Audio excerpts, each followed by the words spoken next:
FM।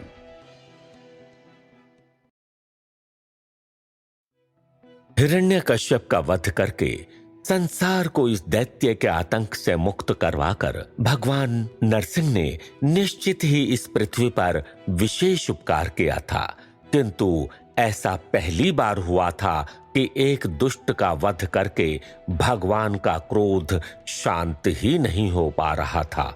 भगवान नरसिंह महा उग्र रूप धारण करके एक के बाद एक अनेक ग्रहों और तारा मंडलों को जलाकर भस्म कर चुके थे। सभी देवगण मिलकर भगवान शिव से भगवान नरसिंह को शांत करके सृष्टि की रक्षा करने की प्रार्थना कर रहे थे, किंतु भगवान शिव अभी भी समाधि में स्थित थे। लेकिन एक समय ऐसा आया जब भगवान शिव ने अपने मन में भगवान विष्णु से प्रार्थना करते हुए कहा, हे नारायण, जीवन विहीन और अर्थहीन ग्रह और तारा मंडल का विध्वंस हो चुका है। अब आप अपने मूल रूप में लौट आए। ये कार्य आपको स्वयं करना होगा श्री हरि, अन्यथा आपको शांत करने के लिए मुझे ना चाहते हुए भी वो करना होगा जिसका परिणाम विध्वंसक हो सकता है। मुझको भी वो रूप धारण करना होगा जिसे धारण करने के पश्चात मैं फिर से अपनी इच्छा से अपने मूल रूप में नहीं आ सकता। भगवान शिव की प्रार्थना भी भगवान नरसिंह के कानों तक नहीं पहुंची। उनका क्रोध अपनी समस्त सीमाओं को पार कर चुका था। वो एक के बाद एक ग्रहों को वश में करने के पश्चात अब इस धरती की तरफ क्रोध से बढ़े चले आ रहे थे। भगवान नरसिंह को आते हुए देखकर सभी देवता और मनुष्य थर थर कांपने लगे थे। सभी को अपना अंत निकट दिखाई दे रहा था। तब माता पार्वती ने भगवान शिव से प्रार्थना करते हुए कहा, स्वामी, आज भगवान विष्णु ने जो रौद्र रूप लिया है उसे आप ही शांत कर सकते हैं प्रभु। जिस प्रकार काली का रूप धारण करने के पश्चात मैं भी स्वयं को शांत नहीं कर पाती, मुझे भी शांत करने के लिए आपको ही लीला दिखानी पड़ती है। उसी प्रकार आज भगवान विष्णु के रौद्र रूप को आप ही शांत कर सकते हैं। कृपा करके भगवान नरसिंह को शांत करके इस जगत को तारिये स्वामी। भगवान शिव ने माता पार्वती की प्रार्थना सुनकर अपने नेत्र खोले। भगवान शिव के नेत्र खोलते ही सभी देवताओं के मन में आशा की एक किरण जागी। तभी भगवान शिव ने सभी की तरफ देखते हुए कहा, भगवान विष्णु को उनके मूल रूप में पुनः लाने के लिए मुझे भी एक ऐसा रूप धारण करना होगा जो स्वयं भगवान नरसिंह के रूप से भी अधिक उग्र और अधिक रौद्र होगा। मेरे इस रौद्र रूप को देखकर हो सकता है कि भगवान नरसिंह का क्रोध और भी बढ़ जाए और हम दोनों के बीच में युद्ध छिड़ जाए। यदि ऐसा हुआ तो उनका क्रोध शांत होने के बदले और भी बढ़ जाएगा और फिर सृष्टि का विनाश कोई नहीं रोक पाएगा। और यदि वो शांत हो गए तो मेरा शांत होना कठिन हो जाएगा। किंतु परिणाम की चिंता को त्याग कर इस क्षण जो करना है उसे करना ही होगा। ये सुनकर सभी घबरा गए। तब भगवान शिव अपना त्रिशूल लेकर खड़े हो गए और देखते ही देखते उनका कद बढ़ने लगा। भगवान शिव ने विराट रूप धारण कर लिया। तेज हवाएं बहने लगी, आसमान में बिजलियां कड़कने लगी। तब भगवान शिव ने अपने मुख से ओम का उच्चारण किया। ऐसा करते ही भगवान शिव ने शरभ रूप धारण कर लिया। शरभ यानी कि एक ऐसा विचित्र प्राणी जिसका सर सिंह का था, छाती और पेट मनुष्य के थे, जिनके 4 हाथ थे और बाकी का आधा शरीर शरभ नाम के उस पक्षी का था जिसके 8 पैर थे और 2 विशाल पंख थे। भगवान शिव के इस महाविचित्र रूप को देखकर सभी अभिभूत हो गए थे। इस रूप को देखते ही ब्रह्मा जी ने हैरान होकर कहा, शरभ अवतार, हे शिव शंकर, अब क्या होगा? भगवान शिव ने तुरंत ही अपनी एक बड़ी सी छलांग लगाई और सीधे भगवान नरसिंह के सामने आकर खड़े हो गए। सृष्टि के सामने अब पहली बार एक ऐसा दृश्य निर्माण हो गया था जिसकी कभी किसी ने कल्पना भी नहीं की थी। दोनों ही पर ब्रह्म के सगुण रूप भगवान शिव और भगवान विष्णु अपने अपने रौद्र रूपों में एक दूसरे के समक्ष खड़े हुए थे। भगवान विष्णु नरसिंह के रूप में और भगवान शिव शरभ के रूप में। भगवान नरसिंह शरभ को देखकर अत्यंत क्रोधित हो गए और उन्होंने उनके ऊपर प्रहार कर दिया। भगवान शरभ ने भी उस प्रहार का प्रतिकार करते हुए भगवान नरसिंह के हाथों को पकड़ लिया। दोनों के हाथ जब एक दूसरे से टकराए तो इतना भयंकर विस्फोट हुआ कि मानो सैकड़ों सूर्य एक साथ प्रज्वलित हो उठे थे। दोनों ने ही महाभयंकर हुंकार किया जिससे तीनों लोग कांप उठे। दोनों के बीच में भयंकर द्वंद्व शुरू हो गया।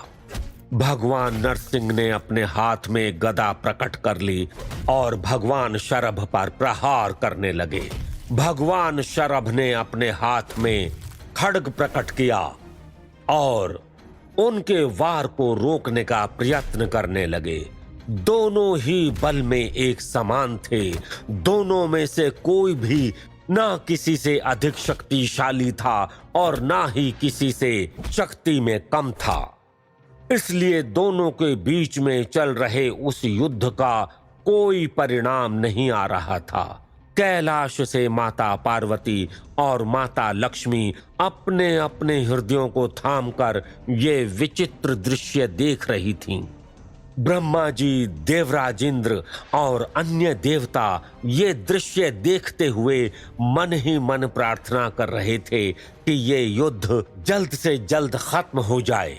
भगवान शरभ ने अपने मुख में से अग्नि का गोला प्रकट किया और भगवान नरसिंह के ऊपर फेंका, लेकिन भगवान नरसिंह ने अपने मुख से वैसा ही दूसरा अग्नि का गोला प्रकट किया और उस अग्नि के गोले को विफल कर दिया। इसके पश्चात दोनों के बीच में मल्ल युद्ध शुरू हो गया।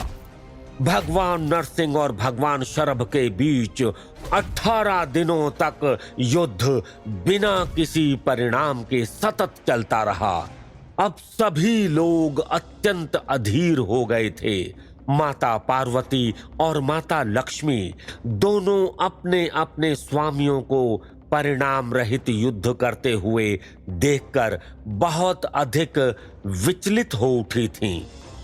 तभी माता लक्ष्मी ने माता पार्वती से कहा, बहन पार्वती, ये कैसी विचित्र परिस्थिति का निर्माण हो गया है। एक तरफ बिना किसी परिणाम के युद्ध को अब तक देखा नहीं जाता और दूसरी तरफ मन परिणाम को भी देखना नहीं चाहता।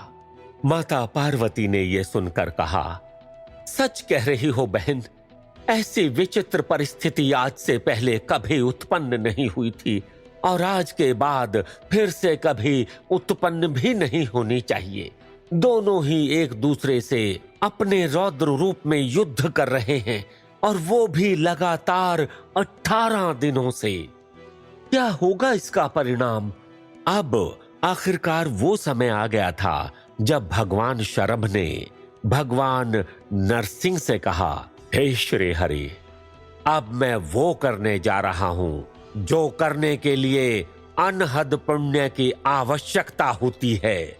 मैं स्वयं को परम सौभाग्यशाली मानता हूं कि अब मुझे वो करने को मिलेगा जो जन्म जन्मांतर की तपस्या के पश्चात भी मिल पाना दुर्लभ है।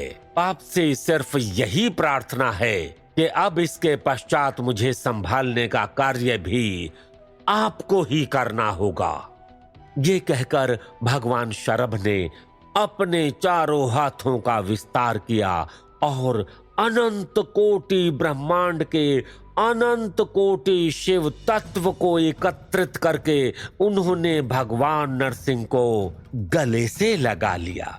उन्होंने भगवान नरसिंह को इतना कसकर गले से लगा लिया था कि भगवान नरसिंह खुद को छुड़वा नहीं पाए। भगवान शरभ भगवान नरसिंह को गले से लगाकर उनके मुख से निकलने वाली क्रोधाग्नि को अपने शरीर पर धारण करने लगे। ये देखकर सभी आश्चर्यचकित हो गए। माता पार्वती चिंतित हो गईं। सभी के मन में अब उम्मीद की रोशनी नजर आ रही थी। भगवान शरभ के आलिंगन से भगवान नरसिंह अब वाकई शांत होने लगे थे। भगवान शरभ ने 3 पहर तक भगवान नरसिंह को अपने आलिंगन में रखा। भगवान नरसिंह का क्रोध धीरे धीरे शांत होने लगा और कुछ समय में भगवान नरसिंह का क्रोध एकदम ही शांत हो गया। उनके मुख से निकलने वाली क्रोधाग्नि भी शांत हो गई और उन्होंने गर्जना भी बंद कर दिया। उनके माथे पर से क्रोध की लकीरें हट गईं और अंततः भगवान विष्णु ने अपने अवतार को पूर्ण करते हुए अपने नरसिंह स्वरूप को समाप्त कर दिया और अपने परम सौम्य और परम दिव्य अलौकिक चतुर्भुज स्वरूप में परिवर्तित हो गए।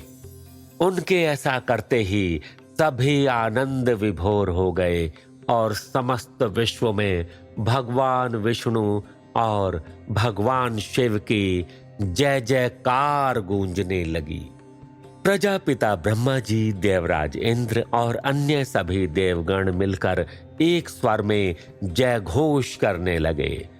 परम पिता सृष्टि के पालनहार श्री हरि विष्णु की जय। देवों के देव महादेव शिव शंकर की जय। भगवान विष्णु के अपने मूल स्वरूप में आते ही भगवान शरभ ने उन्हें अपने आलिंगन से मुक्त कर दिया, लेकिन भगवान नरसिंह के मुख से निकली हुई क्रोधाग्नि अब उनके शरीर में वास कर चुकी थी। अब भगवान शरभ शांत नहीं हो पा रहे थे। उनका रौद्र रूप और भी रौद्र हो गया था। जो क्रोधाग्नि भगवान नरसिंह के मुख से निकल रही थी, अब वो उनके मुख से निकलने लगी थी। भगवान विष्णु के अपने मूल रूप में आ जाने से माता लक्ष्मी, ब्रह्मा जी और सभी देवता खुश हो गए थे, लेकिन भगवान शिव के अपने वास्तविक स्वरूप में ना लौटने के कारण उद्विग्न हो गए।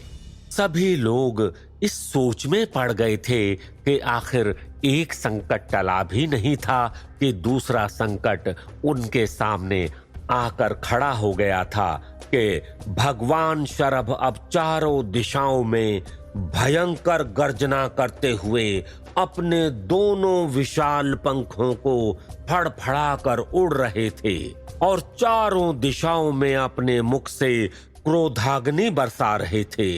भगवान विष्णु वहीं पर खड़े होकर उन्हें शांत करने की कोशिश कर रहे थे, लेकिन भगवान शरभ अब किसी के भी नियंत्रण से बाहर जा चुके थे।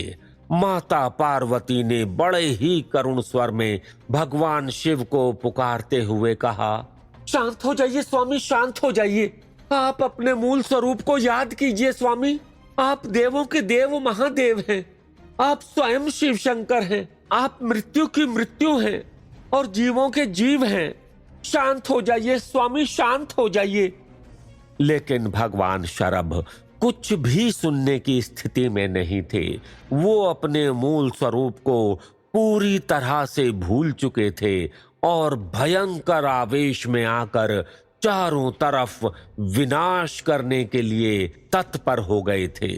तभी ब्रह्मा जी ने भगवान शिव के उस शरभ अवतार की स्तुति की।